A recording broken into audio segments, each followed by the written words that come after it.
I mean, Ryan, when we first started trading emails, I thought highly of you, and that continued in an upward trajectory until you said that you were from Silver Spring and went to Kennedy. Then I sort of had to second guess my impressions a little bit, having gone to Springbrook, but you've dug yourself out of that hole over the years. Ryan, what's your favorite Nano degree of the 45 you've completed? I would say back end because having learned the front end first is cool because that's the part of the stuff that users see, like the front end. And so having finished that, I've always wondered what is like the back end like. I know how to make requests to service, but I really don't know what's going on the service. And so it's like knowing half of the entire story. The entire journey is never as hard as the first step. Every day was just work because I was working 2 jobs at the time. One day I realized like, wow, I was really working a lot this week. I was doing overtime. I did a lot of shifts. I was really expecting a big check. And then when I got the direct deposit, it was not as much as I thought it would be. I was thinking to myself like, all of this work for so little. And it's like, I can't keep this up. It was that moment for me where I realized the meaning of don't work hard, work smart.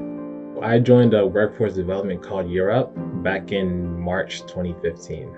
And at that time, the program was working with Udacity to get scholarships for front end. Man, it was different than what I expected. I would go days without sleeping just to get something to work. But having that passion to get something working is what made me realize like this is the perfect fit for me. Ryan is my Udacity hero. Obviously highly intelligent, highly motivated, and highly resourceful. The first time I ever heard from Ryan, I was running an AT&T scholarship. We had about 500 students. And at this point, we're probably 2 weeks into the program, 3 weeks in. And I'm still just trying to reach out to students that hadn't yet started. Somewhere in the middle of all of that outreach, I get this email, and the email literally just says done. And I said, what do you mean done? I write the guy back, and he's like, I finished my nano degree. Now I love when I see Ryan in a nano degree program. At some point, I know I'm gonna get an email from him that's 2 or 3 words long telling me he finished the nano degree. And it's definitely the best emails I get at Udacity.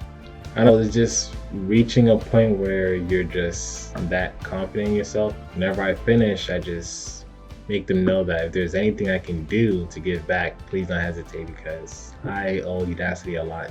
Where do you want to use your knowledge and tools? Honestly, I've been trying to keep up with the job market and just modern dilemmas that people have now. And one of the issues that I can relate to is just getting that first opportunity and that first job in whatever IT field or STEM field. And this is why I love getting to meet you. It's like the numbers don't speak to me as much as just like an email from Ryan being like, finished, done, what's next? Like that, like you could give me all the numbers. We could have 3 billion graduations or 2 million new jobs, and getting that email from you makes more of a difference to me, where I'm like, hell yeah. I was there when the logo was still like orange. So it goes back quite a bit, but still the mission of Udacity, I think, hasn't changed. Education is truly what brings the world together without leaving anyone behind.